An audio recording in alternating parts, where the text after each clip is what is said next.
Imagine this for a second. You're a recent retiree. You've put in the years, planned everything out, and you are finally ready to just kick back and enjoy those golden years. But then you check the mail, and sitting right there is a staggering permanent late enrollment penalty notice for Medicare Part B. It's literally a surcharge that's going to drain your retirement savings every single month for the rest of your life. The absolute worst part? It is entirely avoidable if you just have the right info. Look, if you're staring down this exact nightmare right now, take a deep breath, don't panic. There is a way out of this.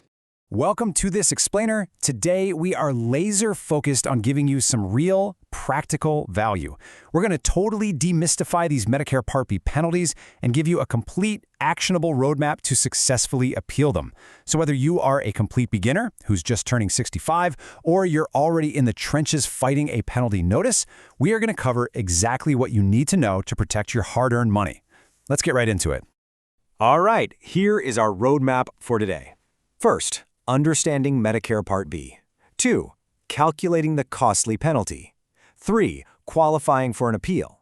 4. Gathering essential documentation. 5. Filing your appeal. And finally, number 6. Outcomes and next steps. I know, it sounds like a lot of bureaucratic hoops, but trust me, breaking it down like this makes the whole thing entirely manageable. Okay, moving right into Section 1, Understanding Medicare Part B. So, what exactly is Medicare Part B? Basically, it's the part of Medicare that covers your outpatient services and preventive care.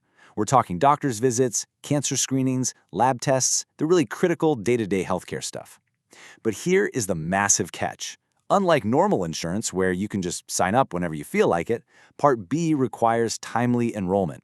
If you don't sign up when you are first eligible and you don't have creditable coverage from somewhere else, you are going to get hit with late fees.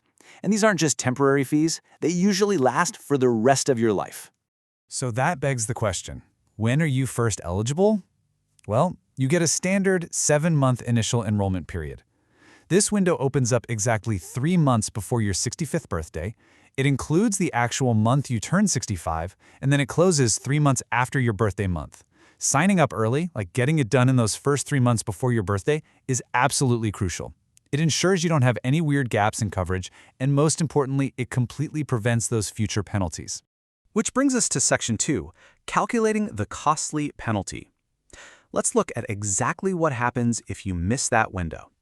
The most terrifying thing about this 10% surcharge? It's permanence. This isn't a one-and-done parking ticket. The penalty permanently adds 10% to your standard monthly premium for every full 12-month period that you are eligible for Part B but just didn't enroll. Now, if you miss the window by, say, 11 months, you actually dodged a penalty. But the literal second you cross that full 12-month threshold, boom, that 10% locks in for life. Let's put that into perspective with some real-world math, because it compounds fast. So, in 2025, the base premium is $185. Let's say you delayed enrolling for 7 full years, and you didn't have active employer insurance during that time. That is a 70% penalty. Your standard $185 premium balloons up to over $314 every single month.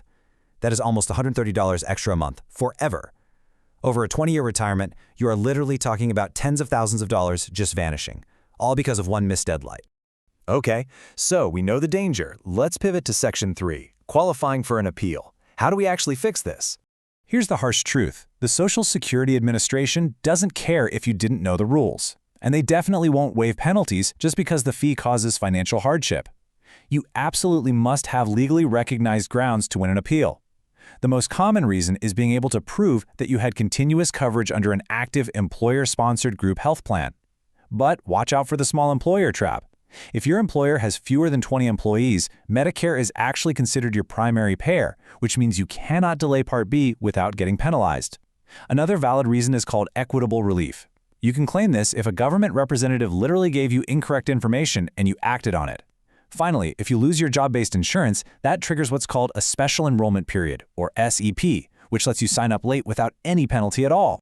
And on top of that, you might also qualify for a special enrollment period if you fall under exceptional circumstances. For instance, if you were hit by a natural disaster or an emergency that stopped you from enrolling on time, or if you were recently released from incarceration, or even if your Medicaid coverage is ending. Any of those situations can grant you an SEP so you can enroll without that brutal late fee. Let's move straight into Section 4, gathering essential appeal documentation. Okay, If you are going to claim one of those valid reasons we just talked about, you have to prove it. A personal sob story will not win an appeal. You need a rock-solid paper trail. You're going to need letters from past employers explicitly stating you were enrolled in their active health coverage. Back that up with your W-2 form showing pre-tax medical contributions, or grab your pay stubs that actually show the insurance deductions. Gather your Medicare summary notices, health insurance cards with very clear coverage start dates, and explanation of benefit statements. Oh, and if you're claiming equitable relief because someone at Medicare gave you bad advice, you need contemporaneous notes from that exact conversation, or even better, written correspondence where they acknowledge the error. Simply put, the stronger your paper trail, the stronger your appeal. Got your evidence? Great. Welcome to Section 5, filing your appeal successfully. Filing the appeal actually boils down to 3 pretty simple steps. Step 1, get the right form. If you're claiming an exceptional circumstance for an SEP, you'll likely need Form CMS 10797 for the Social Security Administration. Escalating a denied appeal to a judge, that's Form OMHA 100. Step 2, attach all that rock-solid supporting documentation we just put together. Keep it super organized. And Step 3, mail or fax the complete package to the exact address listed on your penalty notice. Now pay incredibly close attention to this next part, because this is where a lot of people mess up. You have a strict 60-day deadline to file your appeal, and that is 60 days from the date printed on your penalty notice. Do not assume it's 60 days from the day you finally check your mail. Missing this window will instantly kill your appeal, unless you can legally prove you had good cause for the delay, like being hospitalized with a serious illness. All right, you've mailed off your package. That brings us to Section 6, Outcomes, Tips, and Next Steps. Here's my absolute biggest tip.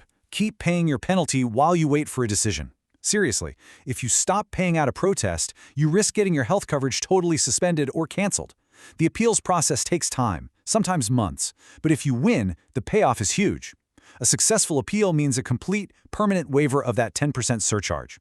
Plus, you'll actually get a refund for any past overpayments you made while the appeal was pending, and you might even secure retroactive coverage. If navigating this whole bureaucratic maze just feels way too overwhelming to handle on your own, don't worry, there's fantastic free help out there. Look up your State Health Insurance Assistance Program, commonly known as SHIP. These local organizations exist entirely to help you figure out Medicare complexities, understand your legal rights, and they will even help you fill out the appeals paperwork. They are literally an invaluable resource, so absolutely do not hesitate to give them a call. And that leads us to a quick but important disclaimer. While this explainer gives you a really detailed roadmap, it is intended as general guidance.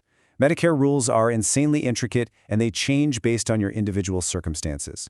So we highly recommend consulting with a Medicare specialist, a SHIP counselor, or a legal advisor for personalized help tailored right to your unique situation. Which leaves us with one final crucial question to end on today. Do you have the proof you need to protect your retirement?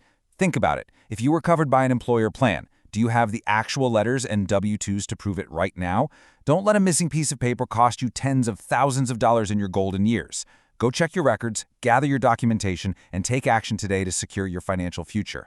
Thanks so much for joining us for this explainer, and we'll catch you next time.